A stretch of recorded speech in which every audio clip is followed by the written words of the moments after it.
우동 한 그릇. 우동 한 그릇.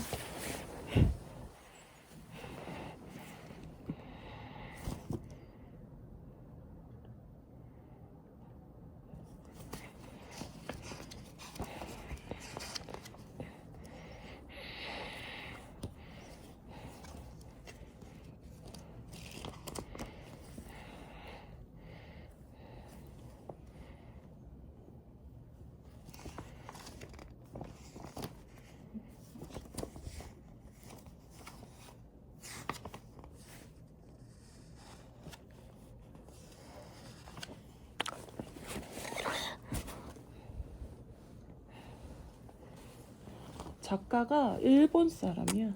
알아. 나도 놀랐어. 원래 병원에서 근무한 사람이래. 그러다가 동화 창작가 시작된다.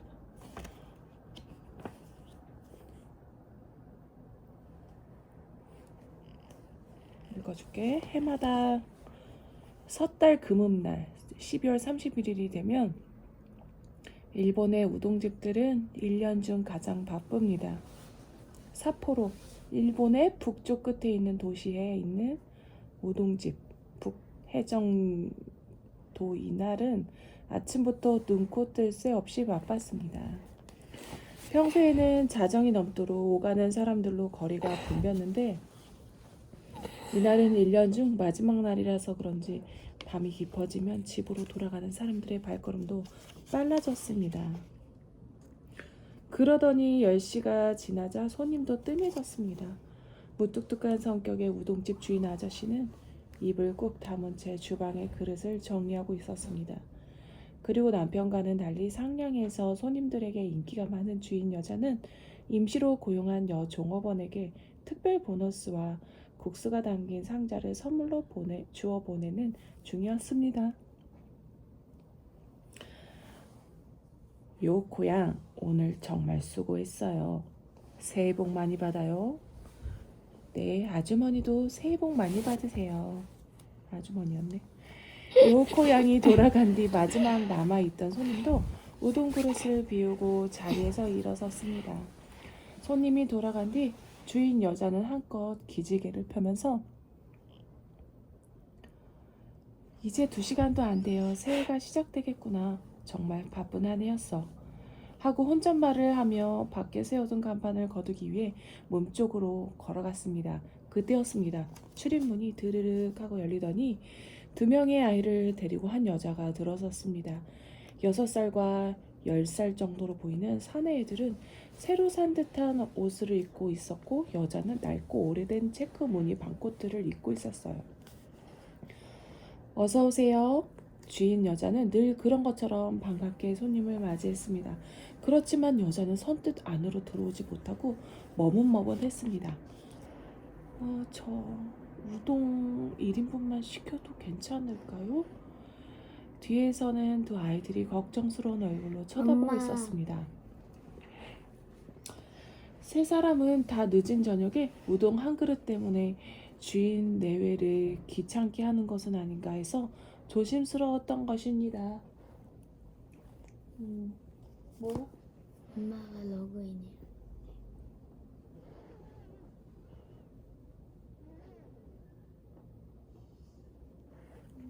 이거 나중에 하자. 이거 하지만 못해. 그런 마음을 알아차렸는지 주인 아주머니는 얼굴을 찡그리는커녕 환한 얼굴로 이렇게 대답했습니다. 네, 자 이쪽으로. 난로 바로 옆에 2번 식탁으로 안내하면서 주인 여자는 주방 안을 향해 소리쳤습니다. 여기 우동 1인분이요. 갑작스런 주문을 받은 주인 아저씨는 그릇을 정리하다 말고 놀라서 잠깐 일행 3 사람에게 눈길을 보내다가 곧 이렇게 대답했습니다. 네, 우동 1인분. 그는 아내 모르게 1인분의 우동 한 덩어리와 거기에 반 덩어리를 더 넣어서 삶았습니다. 원래는 우동 한 덩어리가 1인분의 양입니다. 그러나 그는 3 사람의 행색을 보고 우동을 한 그릇밖에 시킬 수 없는 이유를 짐작할 수 있었던 것입니다. 자, 여기 우동 나왔습니다. 맛있게 드세요. 가득 담긴 우동을 식탁 가운데 두고 이마를 맞대며 오순도순 먹고 있는 세 사람의 이야기 소리가 계산되어 있는 곳까지 들려왔습니다. 국물이 따뜻하고 맛있네요. 형이 국물을 한 모금 마시며 말했습니다. 엄마도 잡수세요. 동생은 젓가락으로 국수를 한 가닥 집어서 어머니의 입으로 가져갔습니다. 비록 한 그릇의 우동이지만 세 식구는 맛있게 나눠 먹었습니다. 이윽고 다 먹고 난 뒤 150엔, 우리나라 돈으로 약 1,500원의 값을 지불하며 맛있게 먹었습니다. 라고 공손히 머리를 숙이고 나가는 세 사람에게 주인 내에는 목청을 돋워 인사를 했습니다. 고맙습니다. 새해 복 많이 받으세요. 그 새해를 맞이했던 북혜정은 변함없이 바쁜 날들 속에서 한 해를 보내고 다시 12월 31일을 맞이했습니다. 지난해 이상으로 몹시 바쁜 하루를 보내고 10시가 지나 가게 문을 닫으려고 하는데 드르륵 하고 문이 열리더니 2명의 사나이 아이를 데리고 한 여자가 들어왔습니다. 주인 여자는 그 여자가 입고 있는 체크 무늬의 반코트를 본 순간 1년 전 섣달 금음날 문 닫기 직전에 와서 우동 한 그릇을 먹고 갔던 그 손님들이라는 걸 알았습니다. 여자는 그날처럼 조심스럽고 예의 바르게 말했습니다. 저 우동 1인분입니다만 괜찮을까요? 물론입니다. 어서 이쪽으로 오세요. 주인 여자는 작년과 같이 2번 식탁으로 안내하면서 큰 소리로 외쳤습니다. 여기 우동 1인분이요. 주방 안에서 역시 세 사람을 알아본 주인 아저씨는 밖을 향하여 크게 외쳤습니다. 네, 우동 1인분. 그리고 나서 막 꺼버린 가스레인지에 불을 붙였습니다. 그러고 나서 물을 끓이고 있는데 주인 여자가 주방으로 들어와 남자에게 속삭였습니다. 저 여보, 그냥 공짜로 3인분의 우동을 만들어 줍시다. 그 말에 남편이 고개를 저었습니다. 안 돼요. 그렇게 하면 도리어 부담스러워서 다신 우리 집에 오지 못할 거요. 그러면서 남편은 지난해처럼 둥근 우동 하나 반을 넣어 삶았습니다. 그 모습을 지켜보던 아내는 미소를 지으면서 다시 작은 소리로 말했습니다. 여보, 매일 무뚝뚝한 얼굴을 하고 있어서 인정도 없으려니 했는데 이렇게 좋은 면이 있었구려. 남편은 들은 척도 않고 입을 다문 채 삶아진 우동을 그릇에 담아 세 사람에게 가져다 주었습니다. 식탁 위에 놓인 한 그릇의 우동을 둘러싸고 도란도란 하는 세 사람의 이야기 소리가 주방 안에 두 부부에게 들려왔습니다. 아, 맛있어요. 동생이 우동 가락을 오물거리고 씹으며 말했습니다. 올해에도 이 가게 우동을 먹게 되었네요. 동생의 먹는 모습을 대견하게 바라보던 형이 말했습니다. 내년에도 먹을 수 있으면 좋으련만.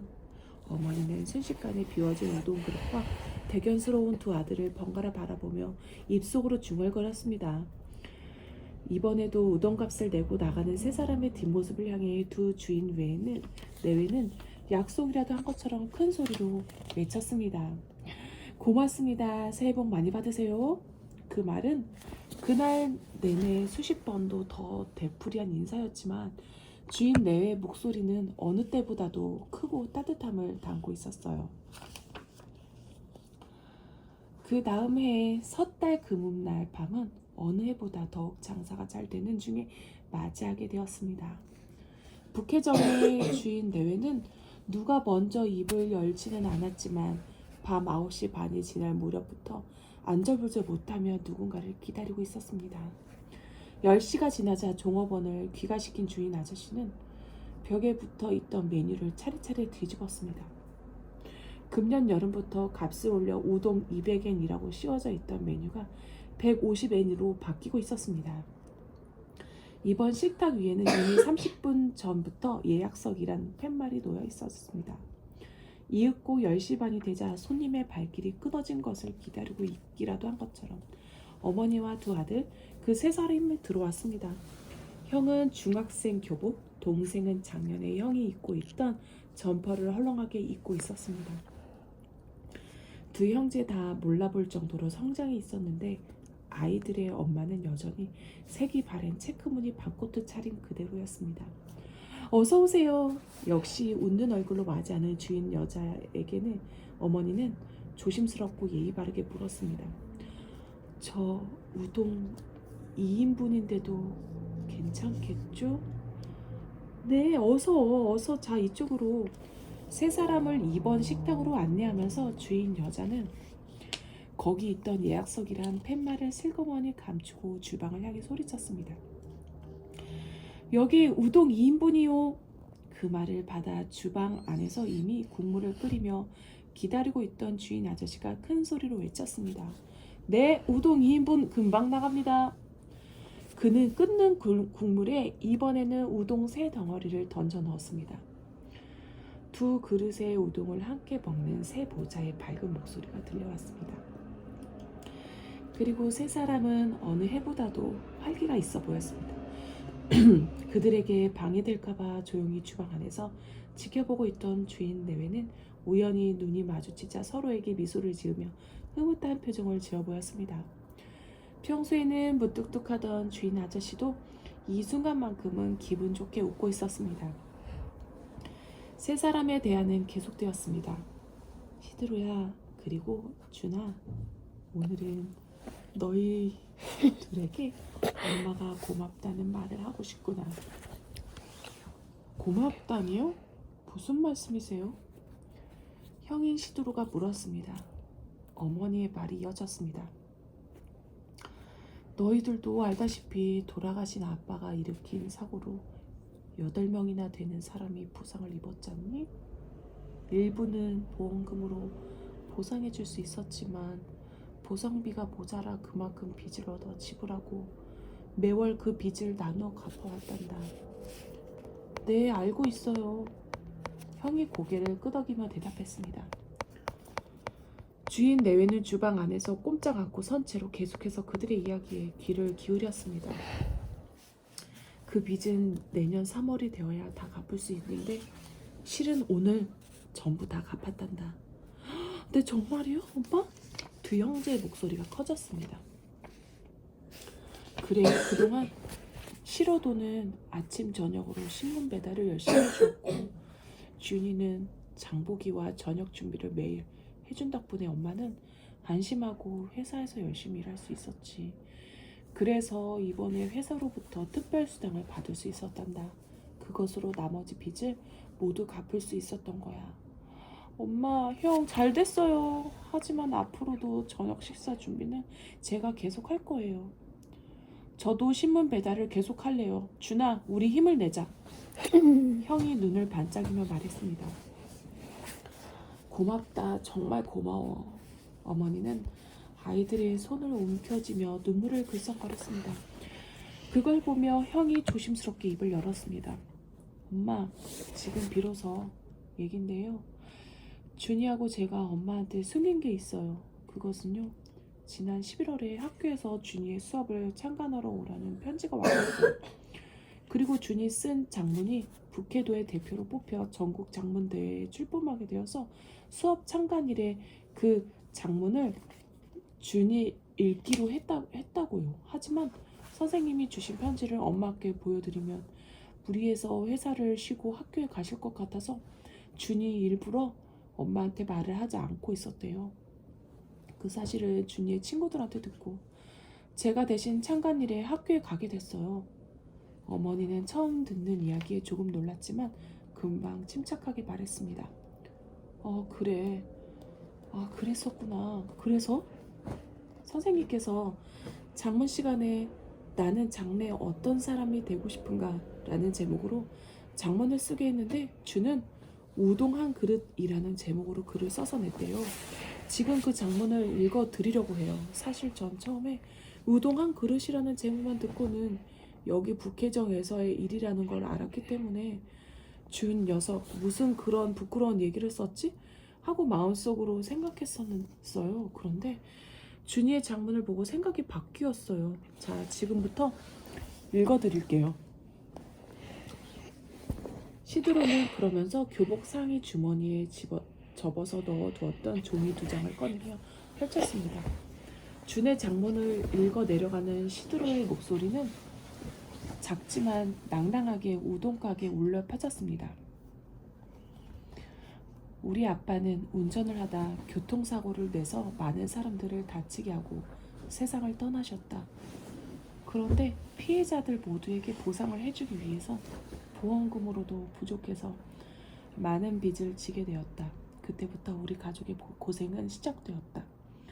엄마는 아침 일찍부터 밤늦게까지 일을 하셨고 형은 날마다 조간과 석간신문을 배달해서 돈을 벌었다. 아직 어린 나는 돈을 벌기 위해 할 수 있는 일도 없었고 엄마와 형은 나에게는 아무 일도 하지 못하게 했다. 대신 나는 저녁이면 시장을 봐서 밥을 해놓는 일을 했다. 내가 해놓는 밥을 엄마와 형이 맛있게 먹는 걸 볼 때 나는 행복하다. 나도 우리 식구를 위해 작지만 할 수 있는 일이 있었기 때문이다. 빚을 하루라도 빨리 갚기 위해서 우리는 모든 것을 절약하는 생활을 했다. 엄마의 겨울 코트는 아주 오래되어 낡고 헤어졌지만 해마다 꿰매어 입으셔야 했다. 그러던 중에 재작년 12월 31일 밤에 우리 가족은 우연히 한 우동 가게를 지나치게 되었다.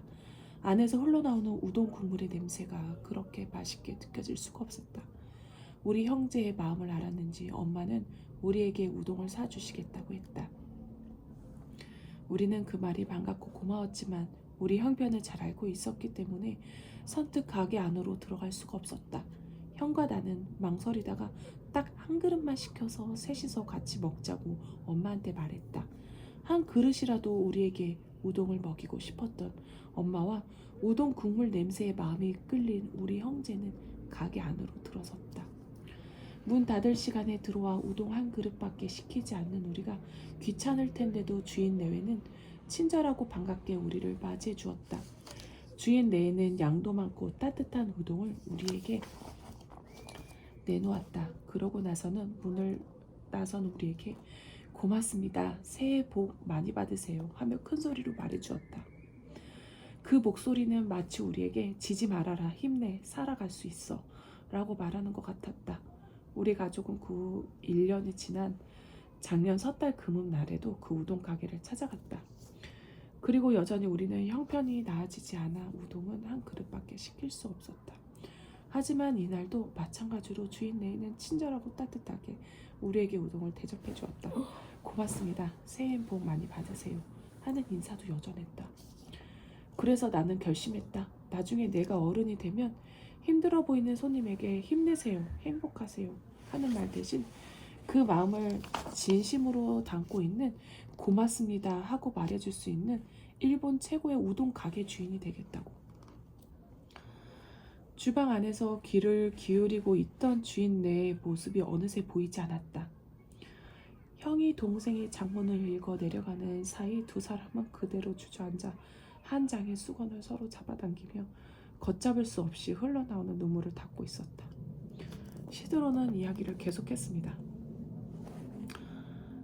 준이 사람들 앞에서 이 장문 읽기를 마치자 선생님이 저한테 어머니를 대신해서 인사를 해달라고 했어요. 그래서 너는 어떻게 했니? 어머니가 호기심 어린 얼굴로 형에게 물었습니다. 갑자기 요청받은 일이라서 처음에는 말이 안 나왔어요. 그렇지만 마음을 가다두고 이렇게 말했어요. 여러분 항상 준과 사이좋게 지내줘서 고맙습니다. 장문에도 쉬어 있지만 동생은 매일 저녁 우리 집에 식사 준비를 하고 있습니다. 그래서 방과 후 여러분들과 어울리지 못하고 일찍 집으로 돌아가는 겁니다. 그리고 동아리 활동을 하다가도 도중에 돌아와야 하니까 동생은 여러분들한테 몹시 미안했습니다. 솔직히 저는 동생이 우동 한 그릇이라는 제목으로 장문을 읽기 시작했을 때 부끄럽게 생각했습니다.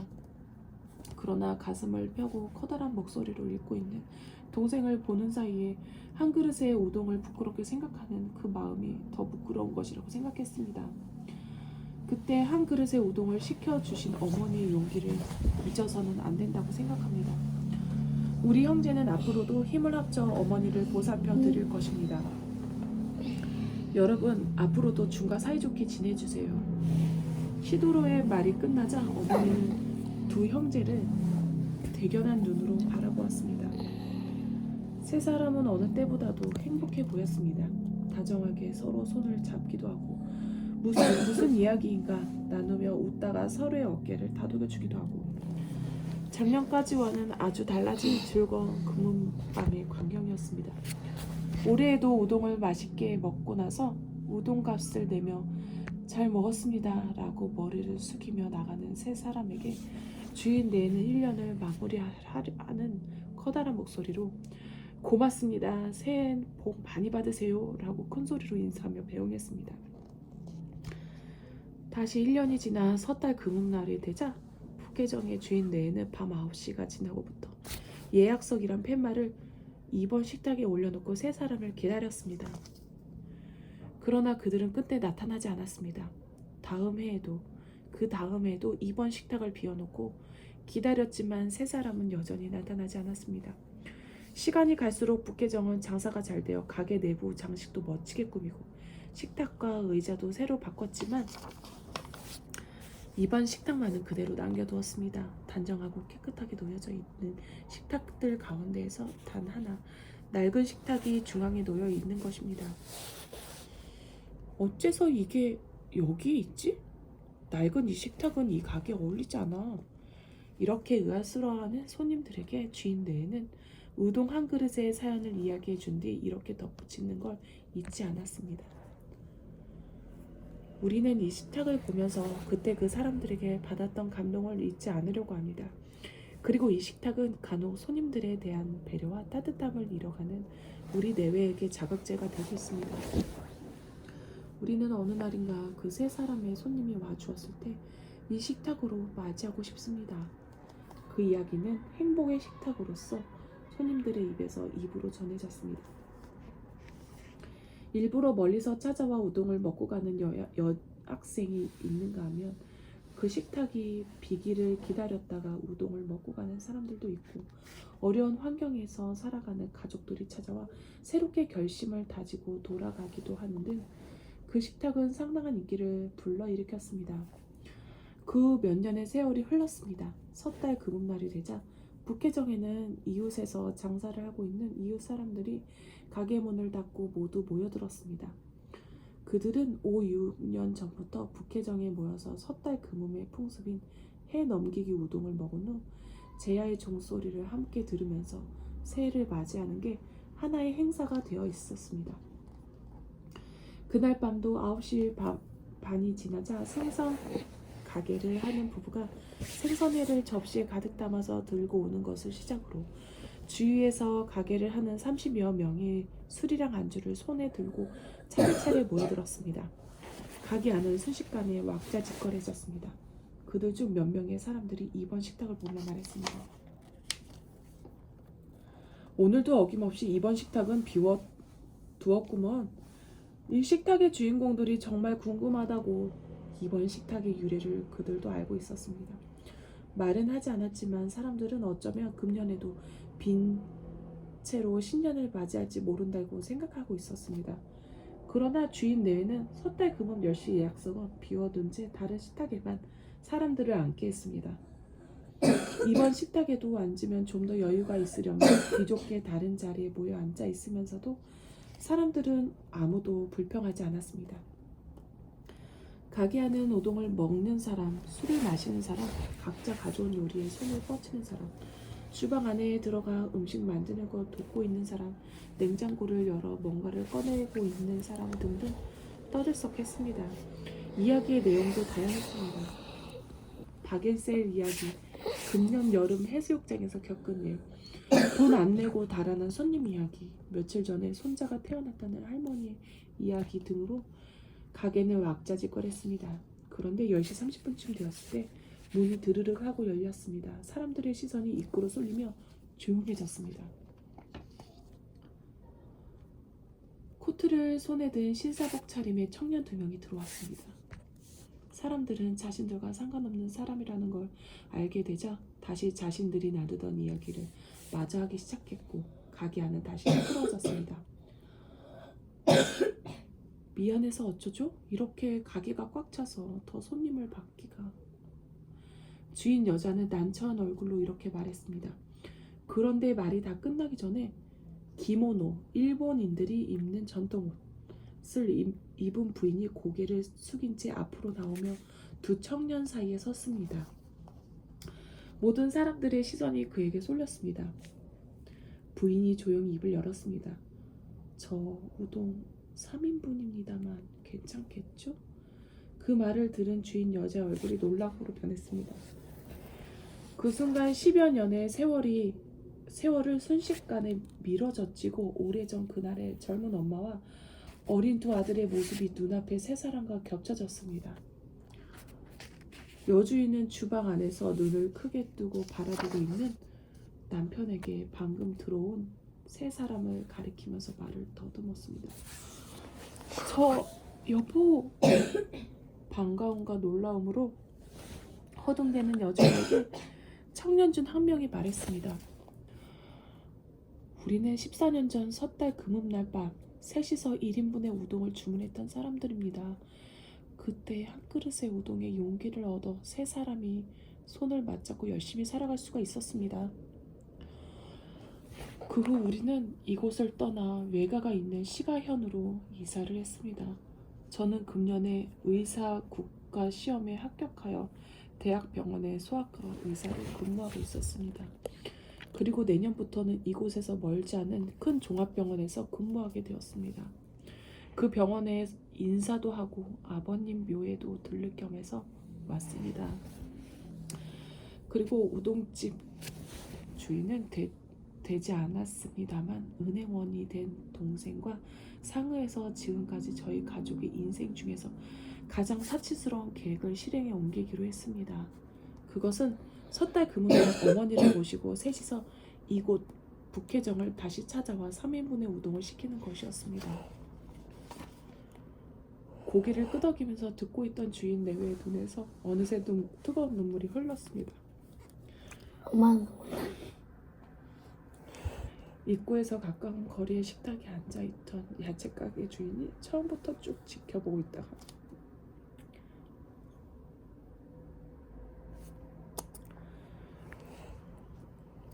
급한 마음에 우동을 씹지도 않고 꿀꺽하고 삼키며 일어나 모두에게 들릴 정도로 외쳤습니다. 여봐요, 주인 아주머니 뭐하고 있어요? 10여 년간 이 날을 위해 준비해놓고 기다리고 지금 눈물 흘려. 섣달 금요일날 10시 예약석이잖아요. 어서 안내를. 야채가게 주인의 말에 비로소 정신을 차린 여주인이 그제야 세 사람에게 가게 안에 이번 식당을 가리켰습니다. 잘 오셨어요. 자, 어서요. 여보, 이번 식당에 우동 3인분이요. 너무 감동적이다. 주방 안에서 얼굴을 눈물로 적시고 있던 주인 아저씨도 정신을 차리고 큰 소리를 외쳤습니다. 네, 우동 3인분. 그 광경을 바라보며 지켜보며 가게 안에 모여있던 사람들이 환성과 함께 박수를 보냈습니다. 가게 밖에는 조금 전까지 흩날리던 눈발도 그치고 북해정이라고 쓰인 천 간판이 바람에 휘날리고 있었습니다. 산타클로스. 이상하다. 올 때가 됐는데. 류혜이 씨는 병실 문을 잡고 바라보며 혼잣말로 중얼거렸습니다. 점심을 먹고 나서 2시간째 그렇게 누군가를 기다리고 있었습니다. 그때 병실 문을 누르는 소리가 들렸습니다. 맞고 그러면 그렇지. 노크 소리를 듣는 순간 류웨이 아저씨의 얼굴이 환해졌습니다. 이어서 간호사가 들어왔습니다. 류웨이 씨, 주사 맞을 시간입니다.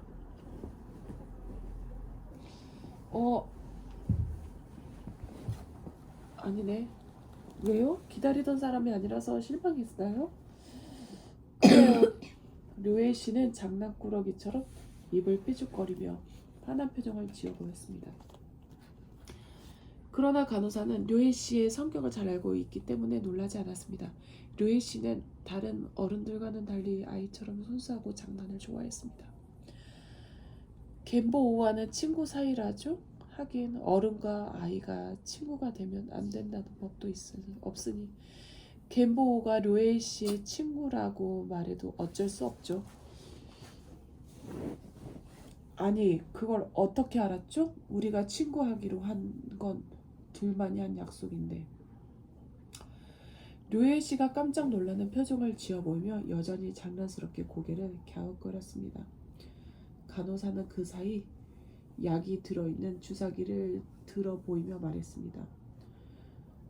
왜 몰라요? 소아과 병동의 겐 오보와 내과 병동의 료에이 씨가 친하게 지낸다는 건 이 병원 안에선 다 알고 있는 사실일걸요?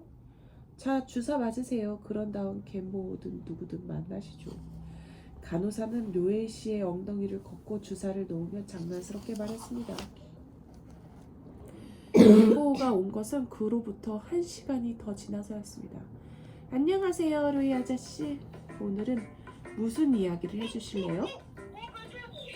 겐보, 오늘은 안 오는 줄 알았다. 날마다 만나는 겐보였지만 류에이 아저씨는 늘 반가웠습니다. 그건 겐보가 항상 밝고 씩씩한 얼굴을 하고 있기 때문에 더 그런지도 모릅니다. 김보가 이 아이가 겐보 같아. 아이. 그럼 얘는 누구야? 류에이 아저씨. 누구야? 봐야 알 것 같은데? 둘이 근데 왜? 겐보, 얼굴이 안 좋아 보이는데 무슨 일이 있는 거야? 그제야 겐보가 류에이 씨의 옆으로 와 앉으며 대답했습니다. 사실은 아침부터 몸이 안 좋았어요. 그렇지만 이젠 괜찮아요. 약을 먹었거든요. 그렇게 말하는 겐보의 얼굴은 어제보다 더 창백해 보였습니다. 그러나 목소리만큼은 잔뜩 힘이 들어가 있었습니다. 겐보우는 료에이 씨가 걱정할까봐 일부러 큰 소리로 말하고 있었던 것입니다. 료에이 씨는 그런 겐보우가 안타까웠지만 겉으로 드러내지 않았습니다. 겐보우가 아직도 자기 자신이 어떤 병에 걸렸는지 모르고 있다는 사실을 료에이 씨는 잘 알고 있었기 때문입니다. 료에이 씨가 겐보우를 알게 된 것은 료에이 씨가 입원해 있는 종합병원의 소아과 의사가 료에이 씨의 친한 친구였기 때문입니다. 료에이 씨는 어느 날 그 친구를 만나러 소아과 병동에 갔다가 겐보우의 사연을 듣게 되었습니다. 그날 겐보우는 병실 복도를 지나가다가 한쪽에 서서 이야기를 나누고 있는 료에이 씨와 소아과 의사를 보자 환한 얼굴로 인사를 해왔습니다. 의사 선생님, 안녕하세요? 그래, 겐보우구나. 어디 가는 거니? 가야마 형의 병실에 놀러 가는 중이에요. 가야마 형은 다리를 다쳐서 움직이질 못하니까 답답하고 심심해 하거든요. 형은 저하고 장기 두는 걸 아주 좋아해요. 겐보우는 착한 아이구나. 요즘 가야마의 표정이 밝아져서 궁금했는데 바로 너 때문이었구나. 그럼 어서 가보렴. 그렇지만 너무 무리해서 놀지는 말아라. 늘 조심해야 한다는 거 잊지 않았겠지? 네, 선생님. 겐보우는 다시 의사 선생님한테 공손히 인사를 하고 가야마의 병실을 향해 갔습니다. 두 사람의 대화를 지켜보고 있던 료에이 씨는 친구에게 물었습니다. 아주 밝아 보이는데 저 아이는 누구야? 환자복을 입은 걸 보니 환자인가 본데 전혀 그런 기색이 없군. 맞아, 그게 바로 겐보우가 이 병동에서 제일 인기가 있는 이유이지. 겐보우는 지금 급성 골수성 백혈병을 앓고 있다네. 언제 죽을지도 모를 만큼 병이 깊다네. 그래서 늘 여러 검사와 치료를 받느라고 지치고 괴로울 텐데도 항상 저렇게 웃음을 잃지 않고 있어. 6살짜리답지 않게 의젓하고 씩씩하다네. 오히려 자기보다 더 아픈 아이들에게 힘이 되어주고 있지. 교통사고로 다리를 다친 가야마는 겐보우보다 3살이나 위인 9살인데 오히려 겐보우의 위로를 받고 있는 형편이야. 료에이 씨는 어린 겐보우가 나이에 맞지 않게 생각이 깊고 착한 아이라고 생각했습니다. 그렇지만 겐보우의 병에 대한 이야기를 처음 본 사이 임에도 불구하고 료에이 씨의 마음을 아프게 했습니다. 다시 료에이 씨가 겐보우를 만난 것은 사흘 후 소아과 병동의 계단이었습니다. 겐보우는 어쩐 일인지 계단에 혼자 앉아서 맞은편 있는 창밖에 하늘을 올려다보고 있었습니다. 그런데 웬일인지 겐보우의 표정은 처음 보던 날과는 달리 슬퍼 보였습니다. 불과 사흘 전에만 해도 그렇게 밝고 씩씩해 보이던 겐보우였는데 말입니다. 료에 씨는 겐보우에게 다가갔습니다. 겐보우? 겐보우는 뒤를 돌아보았습니다. 그렇지만 료에 씨를 얼른 알아보지는 못했습니다. 아저씨가 절 부르셨나요? 그래 겐보우, 난 소아과 병동의 의사 선생님과 친구인 료에이 아저씨란다. 며칠 전에 병실 복도에서 의사 선생님과 둘이서 얘기하고 있을 때 너를 본 적이 있단다. 그때 넌 가야마라는 아이의 병실에 놀러 가는 중이라고 했어. 그날 생각나니? 너 이거 자꾸 보면 눈 나빠져. 그제야 겐보우는 기억난다는 듯이 고개를 끄덕였습니다. 6시 알람 좀 맞춰. 6 소리 제일 크게 하고. 네, 안녕하세요. 그런데 아저씨는 왜 환자복을 입고 있어요? 아저씨도 어디가 아프세요? 그래, 폐렴이라구는구나. 그래서 꼼짝없이 이렇게 갇혀있단다. 폐렴이라고요? 그건 위험한 병인가요?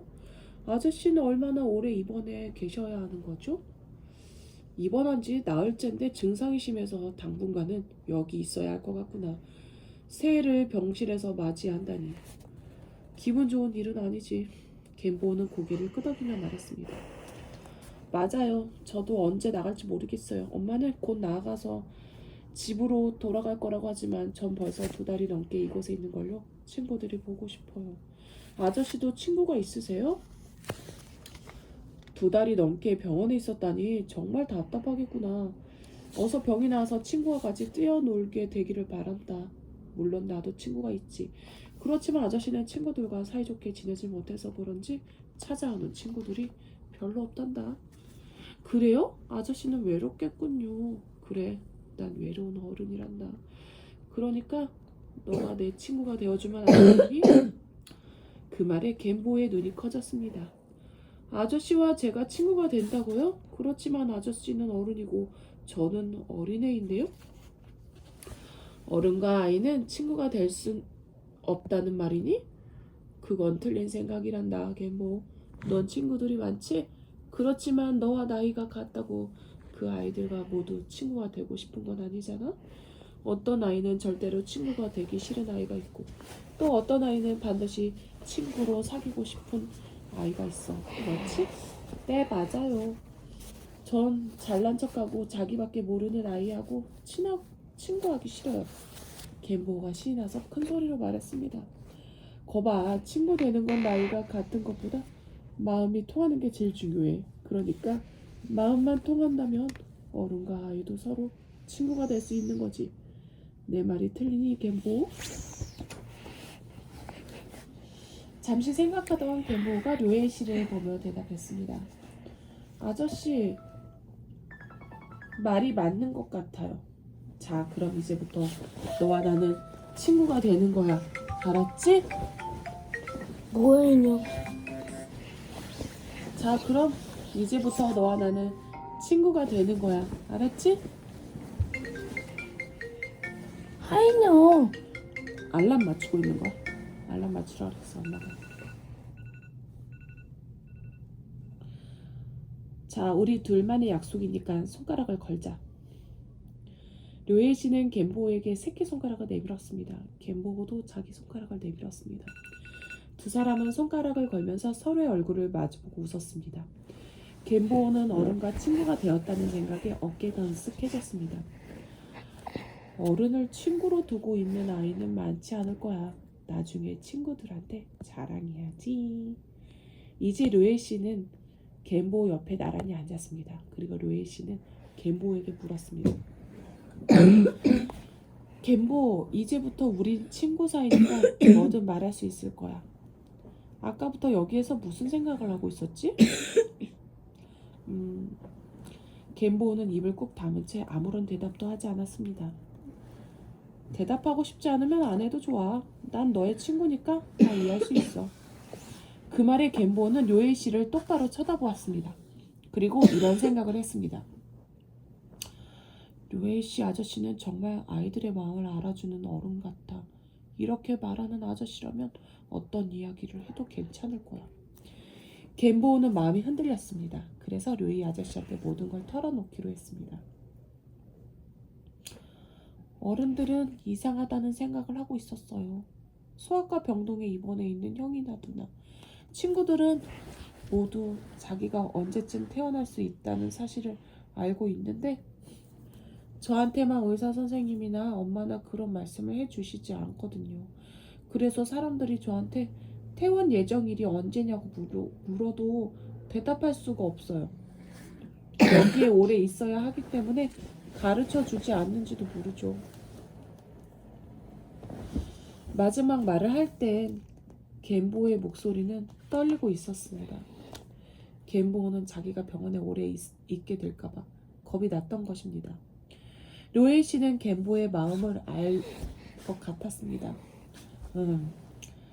그래서 겐보가 화가 났구나. 내 생각에는 말이다. 의사 선생님하고 엄마가 너를 깜짝 놀라게 하려고 비밀로 하시는 게 아닐까 싶구나. 상상해봐라. 얼마나 즐거운 일인지. 어느 날 아침 내가 눈을 떴는데 엄마가 이렇게 말하는 거다. 자, 겐보, 오늘 내가 퇴원을 한다 하고 말이야. 얼마나 놀랍고 신나겠니? 그렇지? 료이 아저씨는 그러면서 몸을 조금 흔들어 춤을 추는 신용을 했습니다. 그걸 보면서 겐보의 얼굴은 조금 밝아졌습니다. 정말 그럴까요? 아저씨 말이 맞다면 전 너무 좋아서 그렇게 침대 위에서 춤을 출 거예요. 그렇지, 즐거운 일이지?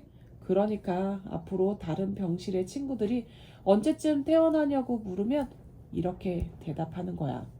그건 비밀이야 하고 말이죠. 겐보우는 료에이 아저씨의 말투를 그대로 흉내내며 재미있다는 듯이 키득거렸습니다. 그래, 넌 아이들한테 비밀을 하나 갖게 되는 셈이지? 그러다가 어느 날 짠 하고 나타나 나 오늘 퇴원한다 하고 말하면 다들 놀라게 될걸? 놀라는 그 아이들의 표정을 생각해봐라. 재미있지? 네, 아저씨, 전 비밀을 가질 거예요. 겐보우는 아저씨와 이야기를 하는 사이에 기분이 좋아졌습니다. 그리고 료에이 아저씨가 좋아졌습니다. 그날부터 료에이 씨와 겐보우는 둘도 없는 친구가 되었습니다. 료에이 씨는 겐보우와 친해지면서 겐보우가 외로운 아이라는 걸 알았습니다. 그래서 겐보우가 더 좋아졌습니다. 외로우면서도 전혀 내색을 하지 않고 밝고 시크한 모습만 보여주는 겐보우였기에 더 겐보우에 가까운 친구가 되고 싶었습니다. 겐보우의 아빠는 겐보우가 3살 때 돌아가셨습니다. 그 후 겐보우는 아빠가 근무하던 회사에서 직원으로 일하고 있는 어머니와 관절염으로 고생하시는 할머니와 셋이서 살고 있었습니다. 그러던 겐보우가 지난해 10월에 다니고 있던 유치원에서 갑자기 쓰러지는 일이 생겼습니다. 그때까지 그런 일은 한 번도 없었습니다. 겐보우는 달리기도 잘하고 축구도 잘하는 아이였기 때문에 겐보우가 이유도 없이 쓰러지자 모두들 놀랐습니다. 유치원에서 가까운 병원으로 겐보우를 데리고 갔더니 의사 선생님은 겐보우의 엄마에게 시내의 종합병원으로 데리고 가라고 했습니다. 지금 병원에 있는 종합병원의 소아과 의사는 몇 가지 검사를 하고 나더니 겐보우의 엄마에게 당장 겐보우를 입원시키라고 했습니다. 그날부터 어린 겐보우는 이름도 알 수 없는 여러 가지 검사와 치료를 받았습니다. 명문도 모르고 병원 침대에만 누워있으면서 겐보우는 궁금한 게 많았습니다. 엄마, 제 병은 뭔가요? 엄마, 저는 언제 집으로 갈 수 있나요? 엄마, 저는 내년에 초등학교에 갈 수 있는 거죠? 겐보우는 무엇보다도 유치원 선생님과 친구들에게 인사를 못하고 온 게 마음에 걸렸습니다. 겐보우를 맡고 있던 유치원에 다닌 선생님이 찾아와서 맛있는 것도 많이 사주고 가셨습니다. 그런데 이상한 일이었습니다. 그날 유치원 선생님도 울었고 겐보우의 엄마도 울었습니다. 물론 겐보우의 병실에선 아무도 그런 모습을 보이지 않았지만 겐보우는 선생님이 유치원으로 간다며 엄마와 병실을 나가선 병실 복도에서 울고 있는 걸 우연히 보았습니다. 갬보는 선생님한테 모리의 안부를 물어보려고 밖으로 나갔던 것입니다. 모리는 갬보의 유치원 단짝으로 그네를 타다가 떨어져 다리를 다친 일이 있었습니다.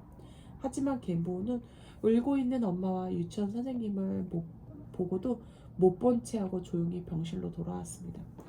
그날 저녁에 갬보는 엄마에게 씩씩한 목소리로 말했습니다.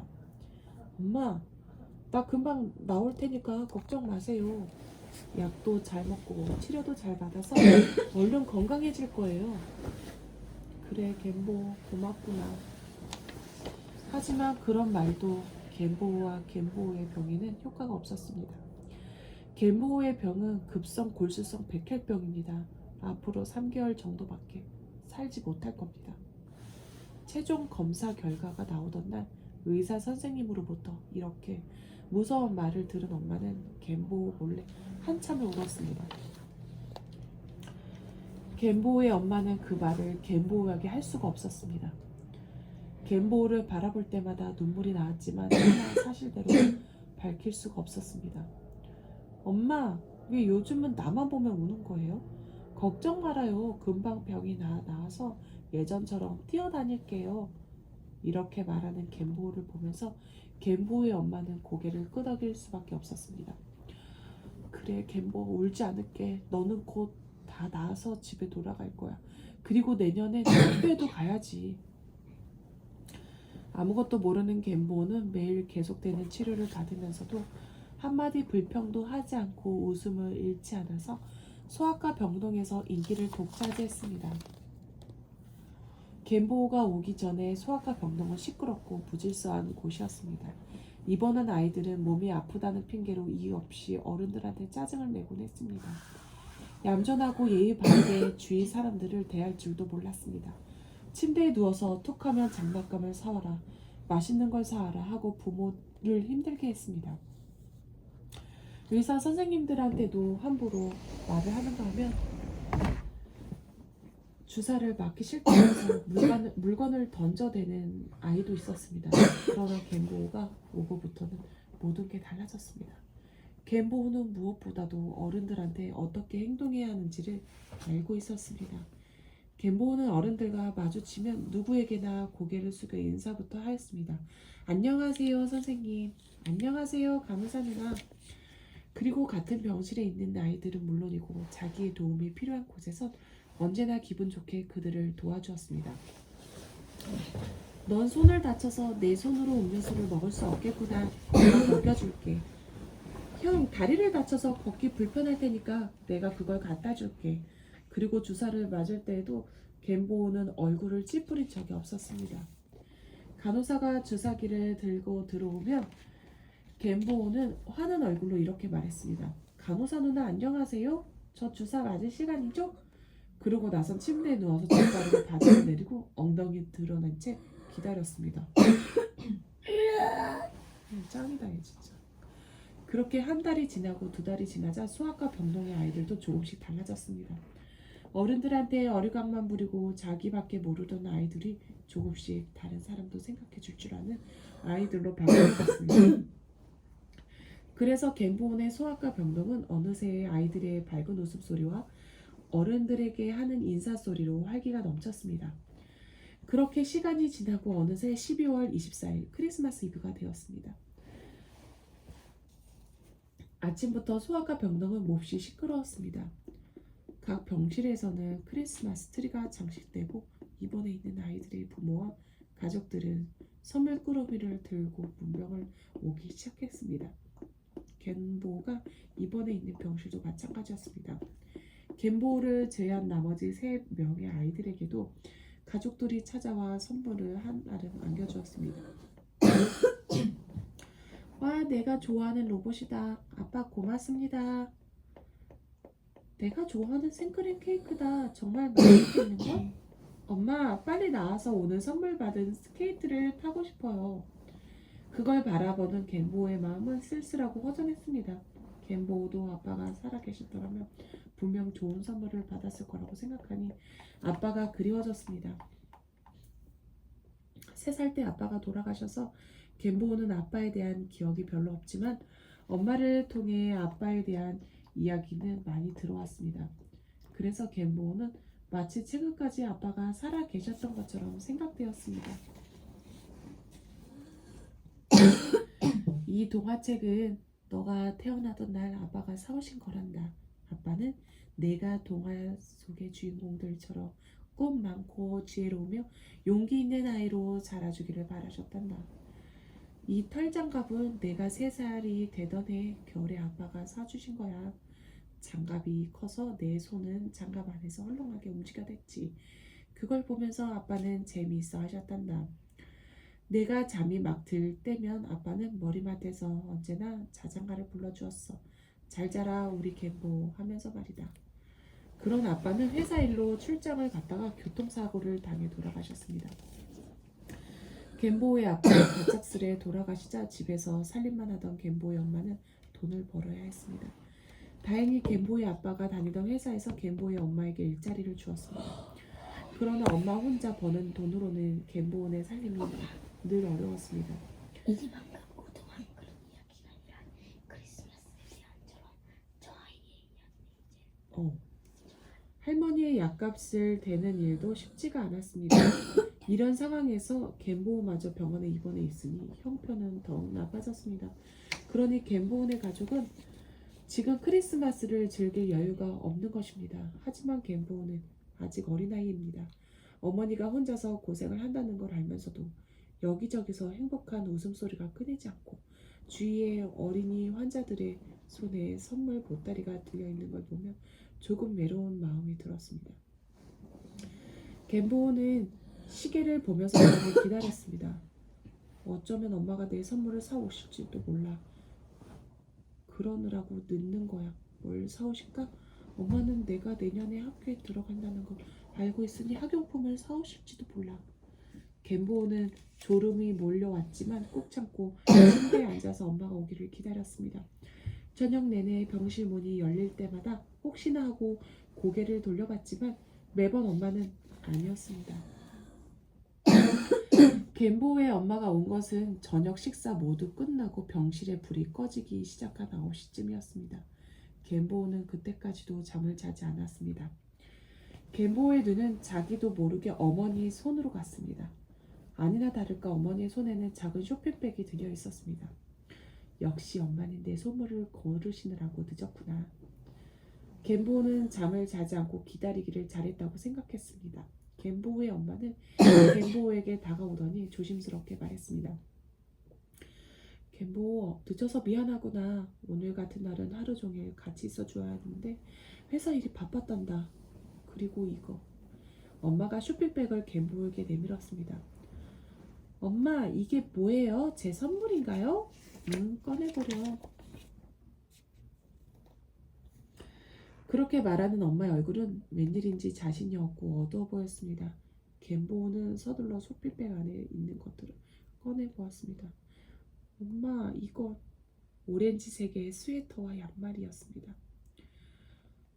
엄마가 짠 거야. 이걸로 크리스마스 선물을 대신해 주겠니? 미안하다, 겐보우. 아빠가 계셨더라면 더 좋은 선물을 해줄 수 있었을 텐데. 그 말을 하는 엄마의 얼굴이 겐보우 눈에는 그렇게 슬퍼 보일 수가 없었습니다. 겐보우는 그제야 엄마가 자신에게 한 이유를 알 것 같았습니다. 겐보우는 얼른 자리에서 일어나며 소리쳤습니다. 와, 멋있어! 이거 엄마가 입고 있던 스웨터하고 같은 색이네요. 정말 고마워요. 겐보우는 정말 기쁘다는 얼굴로 스웨터를 자기 몸에 맞추어 보다가 엄마에게 폴쩍 뛰어가 안겼습니다. 겐보우, 너가 이렇게 좋아해주니 고맙구나. 난 내가 실망하기라도 하면 어쩌나 걱정했거든. 겐보우의 행동을 보고 엄마는 비로소 마음이 놓이는 것 같았습니다. 엄마가 회사를 다니면서도 어렵게 시간을 내서 짜주신 건데 제가 왜 실망을 해요? 그날 밤 병원 밖 어디선가 밤새도록 징글벨과 고요한 밤 거룩한 밤 등 성탄 노래가 쉬지 않고 들려왔습니다. 어느덧 병실의 아이들은 저마다 가슴에 선물을 가득 안은 채 깊은 잠이 들어 있었습니다. 그러나 스웨터와 양말을 가슴에 안고 누워있는 갬보의 커다란 눈동자에서는 눈물이 흘러내리고 있었습니다. 엄마가 입고 있던 오렌지색의 스웨터가 자신의 크리스마스 선물로 바뀐 것을 갬보는 알고 있었던 것입니다. 엄마는 나 때문에 자신의 스웨터 실을 풀어서 내 스웨터와 양말을 짜주신 거야. 그런데 엄마에게 따뜻한 옷이라고 이 스웨터밖에 없는데 앞으로 겨울은 어떻게 보내시려고. 갬보는 한참을 뒤척이다가 양말을 침대 모서리에 매달아 놓고서야 잠이 들었습니다. 다음날 아침 료엘 씨의 병실에 오렌지색 스웨터를 입은 갬보가 들어왔습니다. 그런데 갬보의 얼굴에 힘이 없어 보이는 걸 보고 료엘 씨가 불렀습니다. 야, 갬보 멋있는 스웨터구나. 양말도 같은 색이어서 더 멋있는걸? 그런데 어떻게 된 일이야? 오늘따라 힘이 없어 보이는데 무슨 일이 있었니? 갬보는 료엘 아저씨 옆에 우울한 얼굴로 앉아 있다가 한참 만에 입을 열었습니다. 난 내년에 초등학교 입학을 하니까 학용품을 선물로 받고 싶었어요. 그런데 양말을 걸어놓고 잤는데 산타 할아버지는 오시지 않았어요. 평소에 갬보답지 않게 풀이 죽어 조그만 목소리로 말했습니다. 그 말을 듣고 난 료엘 씨가 말했습니다. 그렇지만 넌 스웨터와 양말을 선물로 받은 것 같은데? 그건 누가 선물한 거지? 엄마요. 엄마는 자기 스웨터의 실을 풀어서 제 스웨터와 양말을 만드신 거예요. 그렇지만 엄마는 스웨터가 없어져서 추우실 거예요. 갬보, 엄마가 좋은 선물을 사주지 못해서 섭섭하지는 않았니? 아니요. 엄마는 제가 병원에 입원해서 돈이 많이 들거든요. 그래서 엄마는 회사에 다니시라 저를 간호하시랴 바쁘면서도 밤에 자는 시간을 아껴서 제 스웨터와 양말을 짜주신 거예요. 전 그런 엄마가 자랑스러워요. 요즘 유행하는 로봇을 사줄 다른 아이들의 엄마 아빠보다 더욱 많이요. 엄마는 저를 누구보다도 사랑하세요. 그래서 추우실 걸 알면서도 엄마 스웨터를 풀어서 제 선물을 만드신 거예요.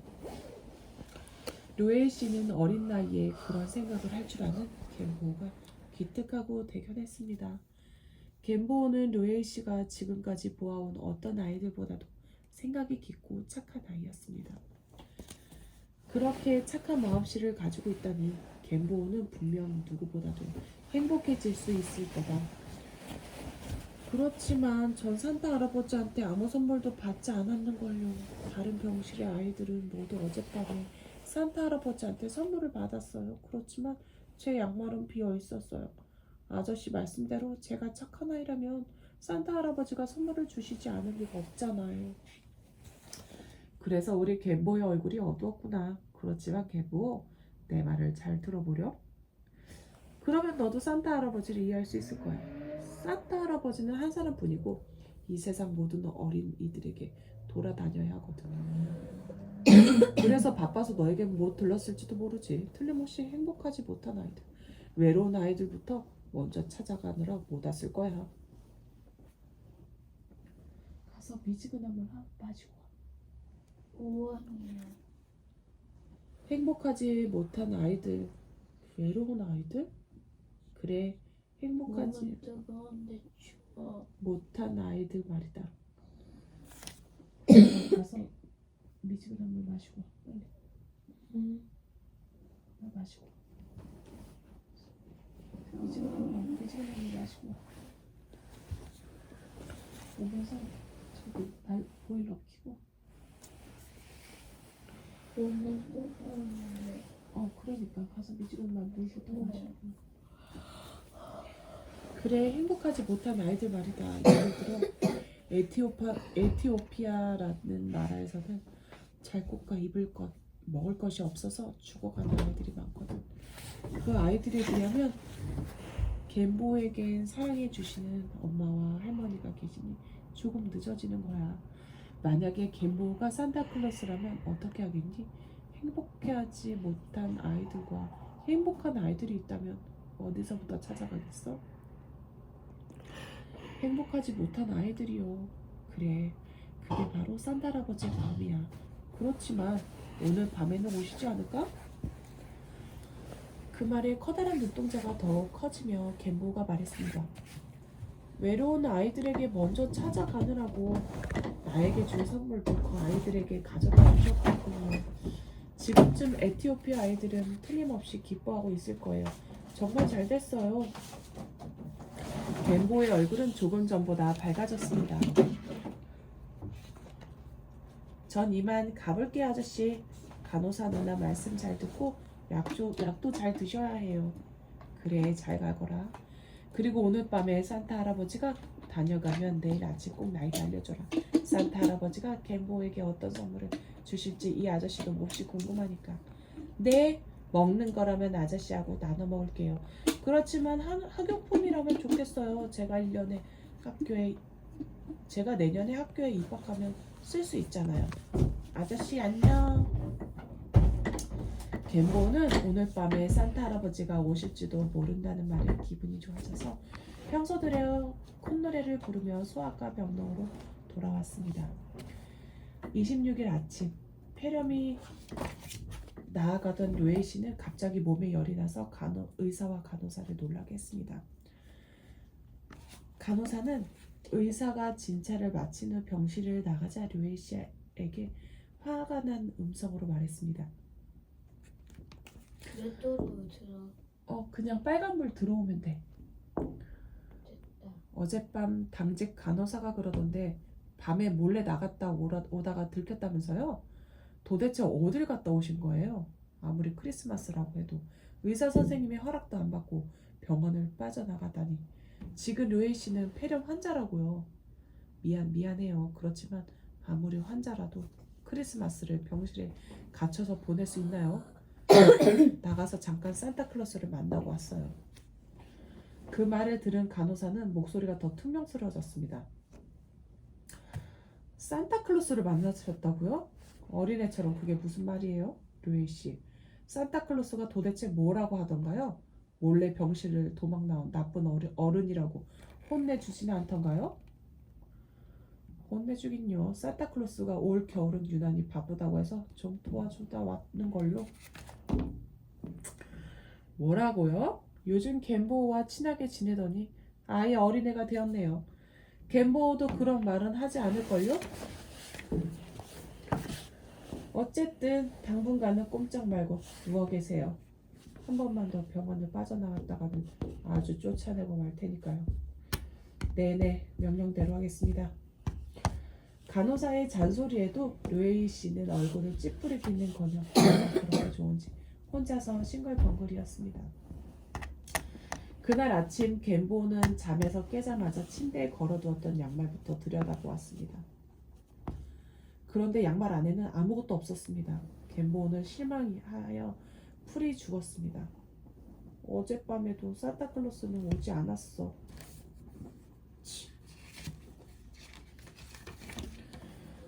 료에이 아저씨는 그것도 모르고 갬보는 다시 침대에 누워서 이불을 머리까지 뒤집어 썼습니다. 그때였습니다.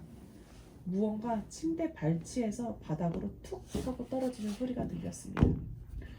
갬보는 이불을 박차고 일어나서 바닥을 내려다보았습니다. 책가방이었습니다. 갬보는 얼른 책가방을 들고 안을 열어보았습니다. 그 안에는 갬보에게 산타 할아버지가 하는 편지가 들어있었습니다. 그 순간 갬보의 얼굴이 환해졌습니다. 와, 나한테도 산타 할아버지가 오셨다. 가방 안에는 공책, 연필, 크레용 등이 가득 채워져 있었습니다. 갬보는 가방 안을 등에 메고 병실을 왔다 갔다 하며 으쓱댔습니다. 그리고 갬보는 다른 침대에 누워있는 아이들을 바라보며 의기양양하게 말했습니다. 이것 봐라, 어젯밤에 산타클로스가 나에게 주고 가신 거야. 아이들은 흥미로운 얼굴로 갬보 앞으로 몰려들었습니다. 와, 멋진 가방이다. 갬보는 좋겠다. 그러다가 한 아이가 말했습니다. 그런데 산타 할아버지가 갬보에게 왜 어제 오신 거지? 원래는 크리스마스 이브에 오시는 거잖아. 그 말에 다른 아이가 맞장구를 쳤습니다. 맞다. 정말 이상한걸? 그러나 갬보는 조금도 당황하지 않았습니다. 오히려 의기양양한 표정으로 아이들을 둘러보며 말했습니다. 왜 산타 할아버지가 나한테는 늦게 오셨는지 알아? 내가 다른 어린아이들보다 행복하기 때문이야. 루이 아저씨가 그러셨는데 산타 할아버지는 다른 불쌍한 아이들부터 찾아가느라고 늦는 거라고 하셨어. 행복하지 못한 아이들, 외로운 아이들부터 찾아가서 선물을 주신다고 말이야. 에티오피아에는 그런 아이들이 얼마나 많은지 너희들은 모르지? 그렇게 말하는 겐보의 얼굴은 어느 때보다도 행복해 보였습니다. 겐보는 그날 아침 밥을 하나도 남기지 않고 다 먹고 나서 곧바로 선물로 받은 책가방을 메고 로에이 씨의 병실로 달려갔습니다. 겐보는 로에이 씨 앞에서 가방을 자랑하니 한 바퀴 빙 돌아 보였습니다. 그리고 큰 소리로 말했습니다. 아저씨, 어젯밤에 누가 왔다 갔는지 알아요? 그 말에 로에이 아저씨는 고개를 갸웃거리며 물었습니다. 할머니? 아니면 유치원 친구들? 아니요. 에티오피아의 아들을 만나고 오신 분인데 그래도 모르시겠어요? 그제야 로에이 씨가 알았다는 듯이 손으로 자기 무릎을 쳤습니다. 아, 산타클로스. 이제야 아셨군요. 맞아요. 산타 할아버지가 지난밤에 오셔서 저한테 선물을 주고 가셨어요. 정말이야? 정말 산타클로스 오셨단 말이야? 네, 아저씨도 그러셨잖아요. 저보다 행복하지 못한 아이들을 만나고 온 다음 저한테 찾아올 거라고요. 그래도 전 솔직히 어젯밤에도 산타클로스가 오시지 않을지도 모른다고 생각했어요. 저보다 행복하지 못한 아이들이 너무 많아서 저한테는 내년에는 오시면 어쩌나 하고 말이에요. 그런데 아침에 깨어보니까 짠! 짠! 루이 아저씨는 겐보의 말을 흉내내며 눈을 크게 뜨고 겐보의 다음 말을 기다렸습니다. 이것 보세요. 제 마음을 용케도 하시고 저한테 책가방을 선물로 주셨다고요. 이 안에 뭐가 들어있는지 아세요? 공책, 연필, 필통, 그리고 크레용. 그러면서 겐보는 가방 안에 들어있는 학용품들을 하나하나 꺼내서 료에이 아저씨의 침대에 펼쳐놓았습니다.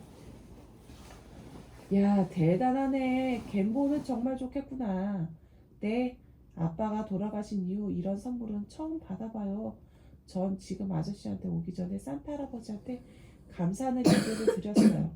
그리고 제가 어른이 되면 산타 할아버지처럼 행복하지 못한 아이들, 외로운 아이들을 위해 좋은 일을 하겠다고도 약속했어요. 감사할 줄 알다니 겐보는 정말 훌륭한 어른이 되겠구나. 루이 아저씨는 겐보가 그토록 기뻐하는 모습을 보자 지난밤에 몰래 나갔다 온 일로 건강이 조금 나빠지긴 했지만 즐겁기만 했습니다. 그날 이후로 겐보의 침대 머리맡에는 늘 책가방이 놓여 있었습니다. 그리고 하루에도 몇 번씩 겐보는 책가방 안에 물건들을 꺼내서 뿌듯한 마음으로 한참 들여다보고 보다가 도로 놓곤 하였습니다. 그러면서 겐보는 엄마에게 말했습니다. 엄마, 빨리 병이 다 나아 학교에 다니고 싶어요. 내년에 학교에 들어가면 공부도 잘하고 선생님들 말씀도 잘 들을 거예요. 그래, 우리 겐보는 다 잘 해낼 거야. 엄마는 겐보를 믿는단다. 그러니까 어서 건강해야지. 겐보, 엄마는 잠깐 나갔다 오면 말하다 말고 갑자기 겐보의 엄마는 밖으로 서둘러 나갔습니다. 병실 복도로 나온 겐보 엄마의 눈에는 어느새 눈물이 흐르고 있었습니다. 겐보, 불쌍한 우리 겐보. 겐보의 엄마는 아들이 오래 살지 못할 거란 사실을 알고 있었기에 너무 슬퍼서 눈물을 참을 수 없었습니다. 눈 나빠진다니까. 그때 마침 료에이 씨가 친구인 소아과 의사를 만나러 오다가 겐보의 엄마를 보았습니다. 겐보 어머니, 여기서 왜 이러고 계십니까? 겐보에게 무슨 일이 있습니까? 아닙니다. 아무것도 모르고 있는 겐보가 너무 불쌍해서 그래요. 저렇게 착한 아이를 하나님은 왜 잔인하게 데려가려고 하시는 건지. 저도 겐보를 보면 항상 같은 생각이 듭니다. 겐보는 정말 착하고 밝은 아이인데. 참 겐보에게 주신 선물 감사합니다. 처음엔 우리 아이에게 누가 그런 걸 주었을까 생각했지만 로에시라는 걸 금방 알았습니다. 저는 엄마가 되어 아무것도 해주지 못했는데 겐보가 얼마나 좋아하는지 모릅니다. 정말 감사합니다. 아닙니다. 그렇게 말씀하시니 몸둘 바를 모르겠습니다. 하지만 겐보에게 비밀로 해두십시오. 겐보에게 실망을 주고 싶진 않습니다. 네, 꼭 그렇게 하겠습니다. 류에 씨의 선물은 우리 겐보에겐 이 세상의 마지막 크리스마스 선물이 될 거예요. 그럴 생각하니 정말 마음이 아픕니다. 12월 31일 섰다 금음날 밤은 어느 병동이나 아주 조용했습니다.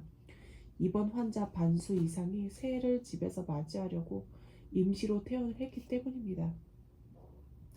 그러나 겐보는 여전히 자기 병실에 누워 있었습니다. 이틀 전부터 병세가 심해졌기 때문에 의사는 겐보의 엄마에게 겐보를 절대로 밖에 데리고 나가지 못하도록 했습니다. 료에이 아저씨도 겐보를 위해 집에 가지 않고 병원에 남아 있었습니다. 그리고 겐보에게 무슨 문제라도 생기면 언제라도 자기를 불러달라고 소아과 병동의 간호사에게 미리 당부를 해두었습니다. 그날 밤이었습니다. 11시가 지나서 간호사가 달려와 료에이 씨를 깨웠습니다. 료에이 씨, 소아과 병동으로 빨리 가보세요. 잠결에 그 소리를 듣는 순간 료에이 씨는 겐보의 상태가 심각해졌다는 것을 짐작했습니다. 료에이 씨는 서둘러 침대에서 일어나 겐보가 있는 응급실로 달려갔습니다. 겐보는 산소 호흡기를 댄 채 창백한 얼굴로 잠이 들었습니다. 크리스마스에는 그렇게 즐거워하고 씩씩해 보였는데 료에이 씨는 겐보의 손을 살며시 잡아 보았습니다. 당장이라도 눈을 떠서 환한 웃음을 보여준다면 얼마나 좋을까 하는 생각으로 료에이 씨의 눈은 금방 빨개졌습니다. 담당 의사와 두 사람의 간호사 그리고 겐보의 엄마가 침대 옆에서 안타까운 눈으로 겐보를 지켜보고 있었습니다. 병실 구석에는 겐보의 할머니가 지팡이에 몸을 의지하고 서채 울고 있었습니다. 병실 안에는 무거운 침묵만 흐르고 있었습니다. 겐보가 눈을 뜬 것은 1시간쯤 지나서였습니다. 료에이 씨가 잡고 있던 겐보의 손에 힘을 주며 물었습니다. 겐보, 내가 누군지 알겠니? 아저씨, 나 어디로 가는 거죠? 무서워요, 아저씨. 겐보의 눈에는 이미 아무것도 보이지 않는지 까만 눈동자를 천장으로 향한 채 호소하듯이 물었습니다. 료에이 씨는 겐보의 귀에 입을 대고 천천히 그리고 또렷한 목소리로 말했습니다. 겐보, 아저씨는 방금 산타 할아버지를 만났단다. 산타 할아버지를요? 그래, 산타 할아버지가 겐보는 아주 좋은 아이니까 동화의 나라에 오게 해서 산타 할아버지의 심부름을 시키고 싶다고 하더라. 그리고 내가 어른이 되면 산타클로스가 되어 주었으면 좋겠다고 했어. 창백한 얼굴로 류에이 아저씨의 이야기를 듣고 있던 겐보의 뺨에 엷은 붉은 빛이 비치면서 희미한 미소가 번졌습니다. 내가 산타클로스가 된다고요? 그래, 산타클로스, 세상의 어린이들을 찾아다니면서 선물을 주고 희망을 주는 산타클로스. 정말이죠? 정말이고 말고 넌 이 아저씨 말을 믿지? 네, 아저씨 말씀대로 산타 할아버지가 저한테 선물을 주셨다는 걸요. 나 산타클로스가 되면 에티오피아 아이들에게 빵하고 초콜릿 선물을 갖다 줄래요. 그리고 엄마한테도 할머니한테도 선물을, 아저씨한테도 선물을. 그러나 겐보는 더 이상 말을 잇지 못했습니다. 그 말을 마지막으로 겐보는 귀여운 미소를 남긴 채 숨을 거두었습니다. 병실 창밖에는 북해도의 겨울에서 보기 드물게 하늘 가득 별이 반짝이고 제야의 종소리가 희미하게 울려 퍼지고 있었습니다. 그때였습니다. 료에이 씨의 눈에 남쪽 하늘에서 방울소리와 함께 사슴이 끄는 썰매를 탄 산타클로스가 가까이 다가오는 게 보였습니다. 자세히 보니 산타클로스에게 안긴 겐보가 미소를 띤 얼굴로 손을 흔들고 있었습니다. 겐보, 료에이 씨는 마음속으로 겐보의 이름을 외쳤습니다. 겐보와 산타클로스를 태운 썰매는 방울소리를 남기며 점점 북쪽 하늘로 사라져갔습니다. 하늘엔 여전히 별들이 반짝이고 있었습니다. 겐보의 귀여운 눈망울을 닮은 아름다운 별빛이었습니다. 세 번째 이야기. 엄마, 뭐 죽었어? 음, 방금 환장인 거야? 음. 그랬으면 좋겠다서? 마지막 손님. 게이코의 출근길은 언제나 가볍고 상쾌합니다. 그녀가 사는 집은 오래되어 무척 낡았지만 조금도 우중충해 보이지 않았습니다. 게이코의 명랑한 목소리와 수수하면서도 청순한 옷차림 때문일 것입니다. 다녀오겠습니다. 집을 나서서 큰 길까지 가는 동안 게이코는 아는 얼굴을 만날 때마다 상냥하게 인사를 합니다. 아, 안녕, 게이코 양. 잘 다녀와요. 네. 한겨울에 차가운 바람이 낡은 속옷 사이로 파고들지만 그녀는 추위도 아랑곳하지 않고 힘차게 걸어갑니다.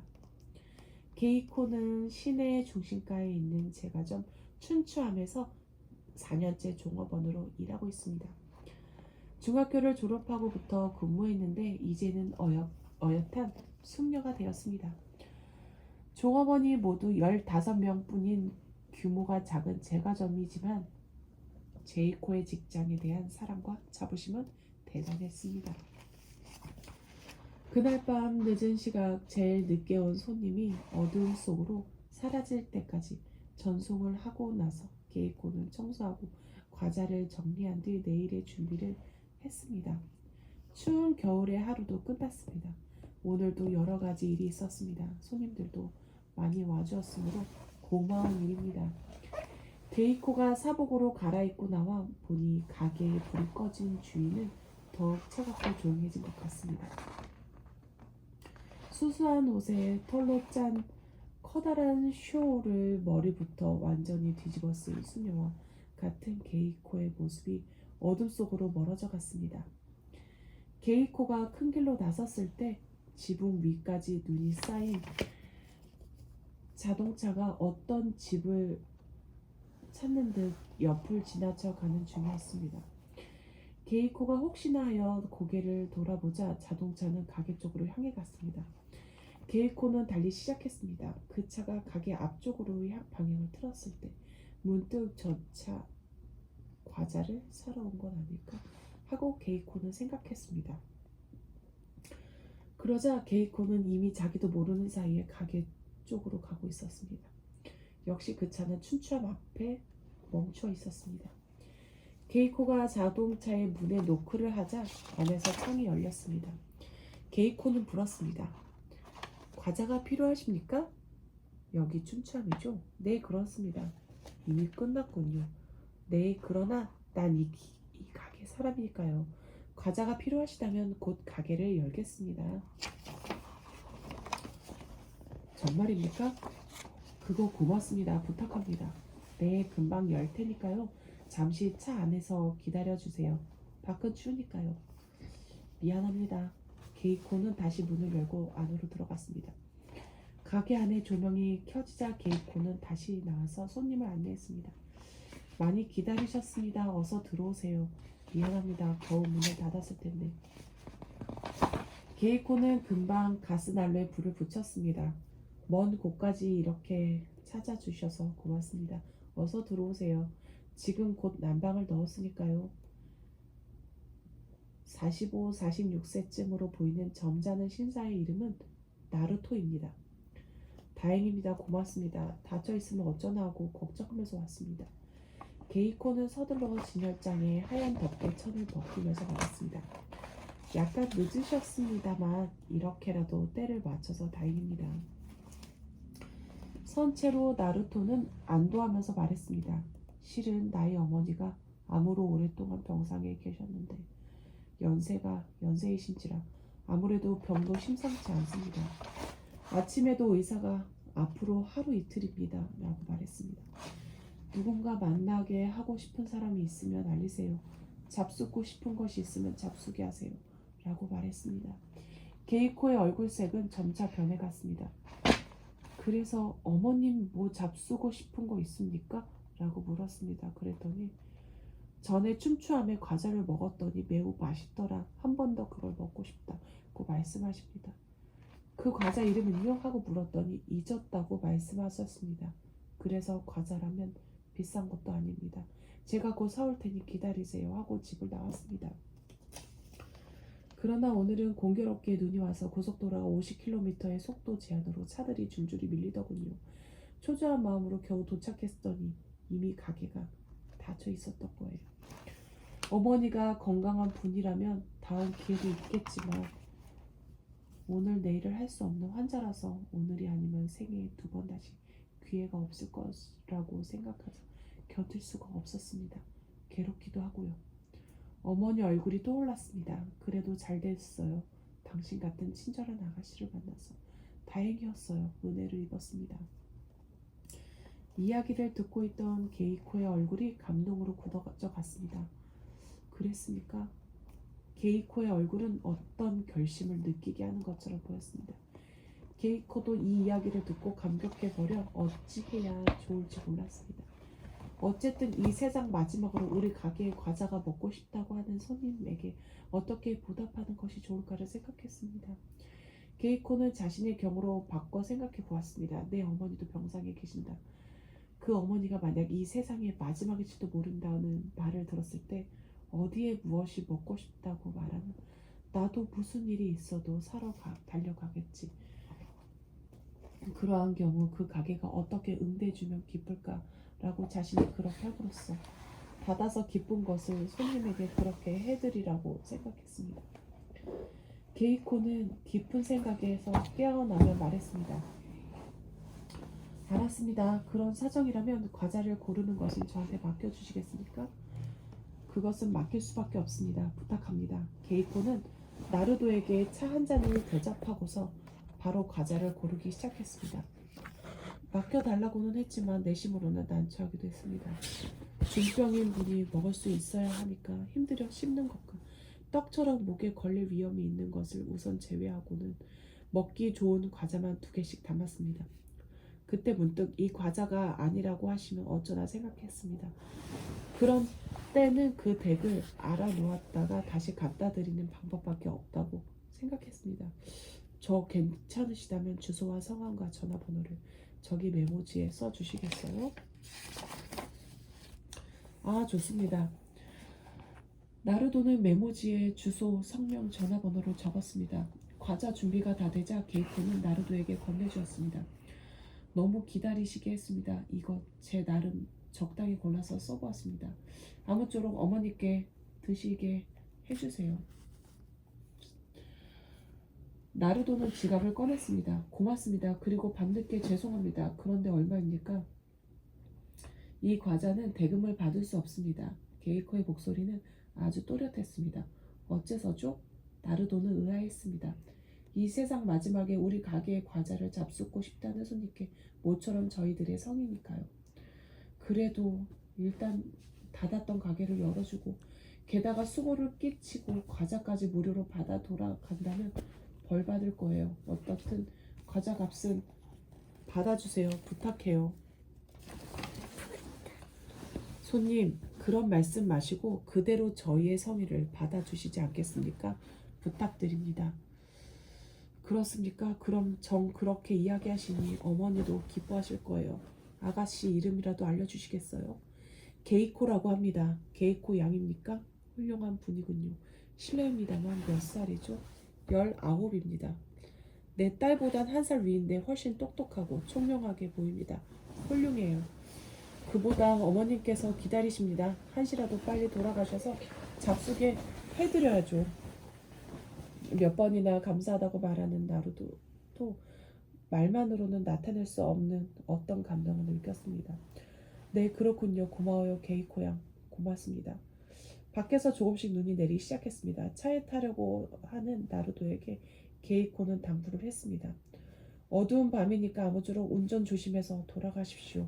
고맙습니다. 어머님 잘. 눈물을 글썽인 채 나루도는 또렷한 목소리로 고마워요 게이코 양. 오늘도 밤 일은 평생 잊을 수 없을 거예요. 하고 시동을 걸었습니다. 서서히 차가 움직였습니다. 백미러를 바라보니 게이코는 몇 번이나 인사를 하며 전송하고 있었습니다. 게이코는 마음으로부터 그 할머니의 안녕을 빌었습니다. 그리고 늙으신 어머니를 위하여 멀리서부터 와주신 이런 어른은 얼마나 효성이 지극한 분인가 하고 새삼스럽게 감동했습니다. 사람의 마음이란 아름다운 것이라고 생각해온 게이코는 부디 그분이 무사히 집에 돌아가서 어머니의 작은 소망에 응할 수 있게 되기를 간절히 빌었습니다.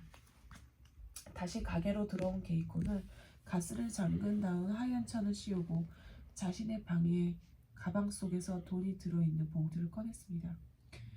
봉투에는 코트 적립금이라고 씌어 있었습니다. 그 속에서 1,700엔을 꺼내서 그날 매상에 추가시킨 게이코는 불을 끄고 밖으로 나왔습니다. 혼자 밤길을 걷는 게이코의 걸음은 꽤 분주했지만 그 표정만은 여느 때보다 한결 밝았습니다. 집으로 돌아온 게이코는 맨 먼저 어머니가 누워있는 방으로 돌아갔습니다. 어머니는 교통사고를 당해 벌써 몇 달째 누워있는 중입니다. 어머니 돌아왔어요. 오늘은 기분이 어떠세요? 오늘은 추웠지? 그런데 무슨 좋은 일이라도 있었니? 그렇게 보여요? 넌 무슨 일이 있으면 곧 얼굴에 나타나는구나. 별로 당연한 일을 했을 뿐인데 이렇게 기분이 좋다니 나도 모를 일이네요. 얼른 저녁상 차릴게요. 어머니는 안쓰러운 눈길로 딸의 뒷모습을 바라봅니다. 게이코가 부엌으로 들어섰을 때 여동생이 앞치마를 두르고 생선을 굽고 있었습니다. 미안하구나 늦어서. 아니야 언니 할 줄 몰라서 생선만 구워놨어. 게이코는 서둘러 앞치마를 두르고 냄비에 물을 붓고 저녁 준비를 했습니다. 수고했다. 이젠 언니가 할 테니 밥상을 차려줘. 그때 초등학교 6학년인 남동생이 들어오더니 생선구이를 손가락으로 콕 찔러보고는 과장된 몸짓으로 말했습니다. 어휴 또 고등어구이야? 가끔씩 레스토랑에 가서 저녁 먹었으면 좋겠다. 작은 누이가 손을 들어 나무라듯 쥐어 흔듭니다. 사내 대장부가 반찬 타령하면 못 써. 우리 집은 알뜰하게 살림을 꾸려나가지 않으면 안 돼. 얼마나 내가 왜 그래? 그럼 고등어만이라도 바꿀 수 없어? 반찬 타령 안 하게. 남동생은 여전히 볼멘 소리로 중얼거립니다. 네네 도련님 반찬 타령 안 하게 해드리죠. 게이코의 말에 남매는 까르르 웃어버립니다. 게이코에게는 남동생 둘, 여동생이 셋이 있습니다. 장녀인 게이코가 식탁을 내왔어 동생들과 함께 저녁 한때에 단련한 시간을 보낼 수 있는 시간도 이때뿐인 것입니다. 맛있게 식사를 하던 막내가 갑자기 물었습니다. 이거 맛 좋은데요? 아버진 지금쯤 어디서 무엇을 하고 계실까? 아버지 얘긴 꺼내지 않기로 했잖아. 바로 위에 누이가 말을 자릅니다. 저희들끼리의 토닥거림을 보고 게이코는 마음이 아팠습니다. 막내는 이제 초등학교 4학년입니다. 어리다면 어리고 아직 응석을 부릴 나이이기도 합니다. 그런데 집을 나가버린 아버지로부터는 벌써 몇 년째 소식이 없습니다. 동생들도 내색은 하지 않지만 이따금씩 아버지가 보고 싶기도 하고 다른 아이들이 부러울 테지요. 식사를 마친 후 게이코는 어머니의 방으로 들어갔습니다. 작은 쟁반에 담아 혼자 식사를 하는 어머니의 모습은 병석에 누워있는 사람답지 않게 매우 밝았습니다. 게이코는 무엇보다도 그 점이 다행스러웠습니다. 어머니는 자신이 일을 할 수 없게 되자 아직 어린 딸에게 일을 시키는 것을 늘 괴로워했습니다. 그러면서도 자식의 마음을 생각하여 언제나 밝은 표정을 잃지 않는다는 것을 게이코는 잘 알고 있습니다. 그날 스탠드를 밝히고 책상 앞에 앉은 게이코의 일기장에는 한편의 시가 쓰여지고 있었습니다. 한 사람의 손님을 기쁘게 해주기 위해 최선을 다하고 한 사람의 손님의 생활을 위해 나의 이익을 저버린다. 인간으로서의 아름다운 이야말로 우리 상인들의 모습으로 간직하고 싶다. 시계가 10시를 알립니다. 게이코는 시계를 본 다음 고개를 돌려보았습니다. 불이 꺼진 방 안에는 희미한 스탠드 불빛 아래로 나란히 누워 잠들어 있는 어머니와 여동생의 모습이 보입니다. 맨 끝 방문 쪽 비어있는 곳이 게이코의 자리입니다. 불을 끄고 자리에 누웠으나 쉽게 잠이 오지 않았습니다. 벌써 10시. 그 손님 지금쯤 나고야에 도착했을까? 불현듯 그 손님이 떠오르고 꼬리를 물고 온갖 생각이 머릿속에서 이어집니다. 과자를 보고 기뻐하는 노부인의 얼굴이 갑자기 그려지며 이 과자가 아니라고 고개를 젓습니다. 그 말에 난감해하는 그 사람. 또 다른 상상은 그 과자가 목에 걸려 고생하는 그 부인과 어쩔 줄을 모르는 그 사람. 목에 걸린 과자를 토해내게 하려고 진땀을 빼는 모습 등등이 게이코의 머릿속을 떠나지 않았습니다. 그날 밤 이것저것 온갖 생각이 자꾸 떠올라 게이코는 잠을 잘 수조차 없었습니다. 다음날 어제 저녁의 일이 걱정되어 게이코는 어느 때보다도 일찍 가게로 나갔습니다. 게이코는 출근하자마자 어젯밤에 그 손님에게 전화를 걸습니다. 여보세요, 나루토 씨인가요? 아, 게이코 양이군요. 내가 어제 가게로 갔던 나루토입니다. 어제는 멀리까지 와주셔서 고마웠습니다. 그런데 어젯밤 어머니는 어떠셨는지요? 나야말로 고마웠습니다. 어젯밤은 그때부터 곧장 집으로 돌아왔습니다만 역시 차가 밀려 집에 도착했더니 10시 반이더군요. 그랬더니 어머니는 기다리다 지치던지 10시에 숨을 거두신 뒤였어요. 모처럼 게이코 양이 어머니를 위해 골라주신 과자, 어머니께 맛을 보여드리지 못해서 유감입니다. 정말 미안합니다. 어쩐지 나도 돌아가는 길에 공연이 신경이 쓰여서 늦어질 것 같다고 어머니께 전화를 걸었지요. 그리고 게이코 양 이야기도 했습니다. 게이코의 얼굴은 긴장이 있었으나 눈물이 걷잡을 수 없이 흘러내렸습니다. 울음을 삼키느라 잠시 말을 끊고 있는데 수화기 저편에서 게이코 양 하며 가늘게 목소리가 들려왔습니다. 네, 미안합니다. 나루도의 말이 이어졌습니다. 그런데 말입니다. 당신의 마음이 통한 것일까요? 뭐라 형언할 수 없는 편안한 모습으로 눈을 감으셨습니다. 아, 그리고 말입니다. 숨을 거두시기 전에 갑자기 당신의 가게를 그 가게 좋은 가게로군 하고 말씀하시더라고요. 그래서 다행이라고 생각해요. 고마워요. 정말로 당신의 착한 마음 평생 잊지 못. 나루도 역시 목소리가 젖어드는가 싶더니 잠시 말을 잊지 못했습니다. 게이코는 그의 말을 듣는 동안 무언가 목구멍을 틀어막은 것처럼 말을 할 수가 없었습니다. 가까스로 게이코는 입을 열었습니다. 장례식은 언제인가요? 네, 내일 오후 1시 저희 집에서 거행할 겁니다. 수화기를 내려놓고 게이코는 화장실로 달려갔습니다. 눈물이 걷잡을 수 없이 흘러 하늘을 바라보아도 뿌옇게 어른거릴 뿐이었습니다. 마지막 이 세상을 떠나며 먹고 싶은 것도 먹지 못하고 소박한 소망을 이루지 못한 채 눈을 감은 사람을 생각하면 가엾고 불쌍해였습니다. 게이코는 그날 지배인의 허락을 받아 과자 공장을 방문했습니다. 공장은 7, 8명이라는 작은 규모였습니다.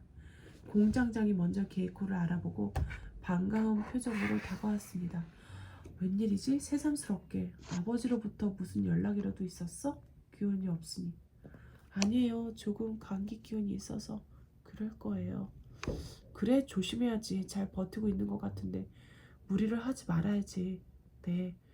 중년이 지난 공장장은 감회에 젖으면서 말했습니다. 참 세월이 빠르고 그때로부터 벌써 4년이 지났으니 그때 여러 사람의 이야기를 들었던들 게이코도 벌써 올해 졸업을 하는 건데 이제 그 얘기는 하지 말아주세요. 게이코는 황급히 그의 말을 막았습니다. 4년 전 공장장이 나서서 게이코를 고등학교 보내는 후원회를 만들었습니다. 모두들 기꺼이 후원인이 되어 주겠노라고 나섰지만 게이코는 이를 통해 자신을 키우겠다며 정중히 거절했습니다. 가난한 살림, 5이나 되는 동생들, 그리고 생활력 없고 무력한 아버지를 대신해서 자신이 짐을 짊어져야겠다고 생각했던 것입니다. 그때 주변 사람들은 누군가에게 응성을 부리고 있으면 그나마 집안이 지탱되지 않아요. 라는 말이 15살짜리의 말인가 생각하며 눈시울을 붉혔습니다. 나는 이렇게 고마운 분들과 함께 일할 수 있다는 것만으로도 행복하고 생각했어요.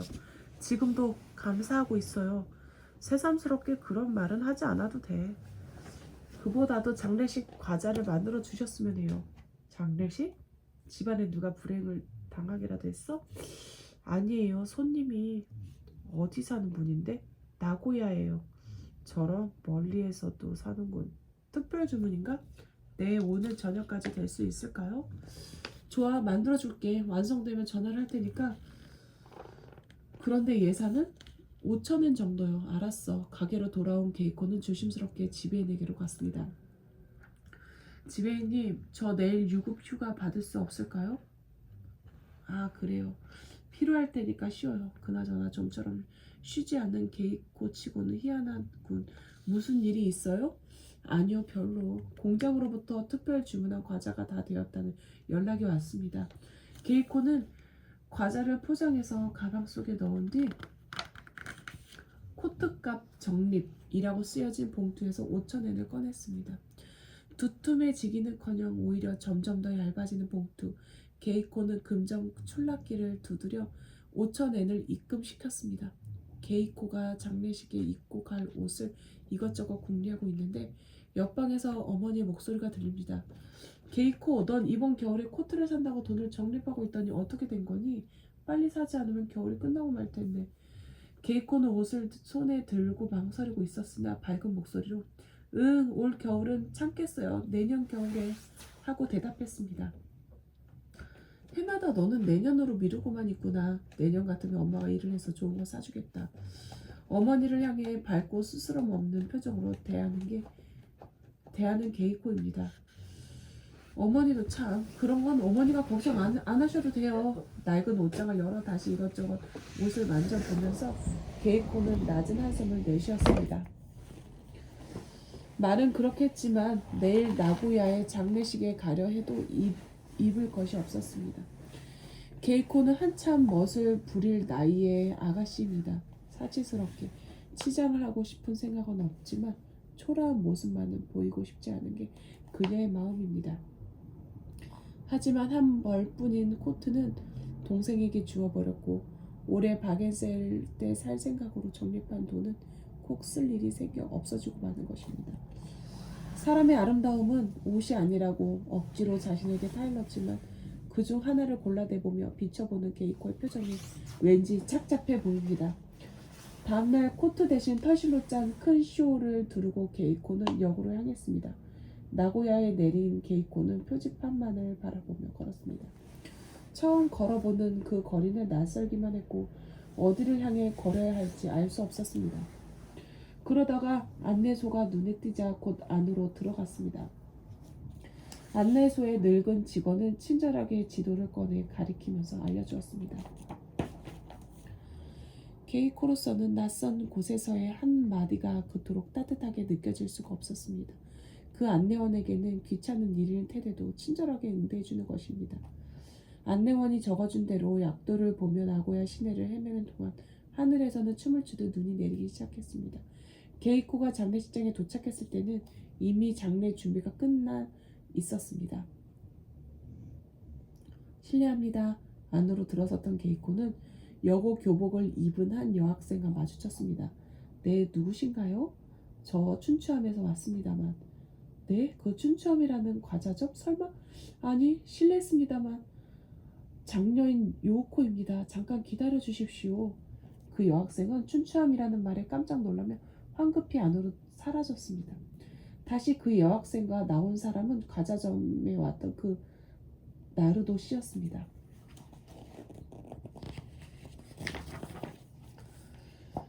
아, 게이코야, 그저께는 정말 고마웠습니다.